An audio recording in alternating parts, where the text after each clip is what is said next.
Hey, to change home screen wallpaper on the Samsung Galaxy M15 5G, first you have to click and hold on your home screen and then select the wallpaper and the style. Now select home screen and we have to click on the wallpapers in the left upper corner and we've got actually a few options. First, we've got these featured wallpapers. If you want to pick, for example, this one, just click on it and then select done. But when you go below, you can actually find these graphical wallpapers, colors, and some wallpaper services, like for example the dynamic lock screen.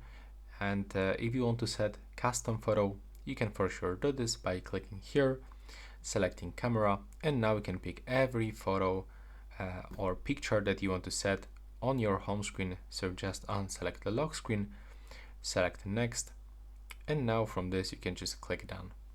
And that's how it looks right now. Please subscribe.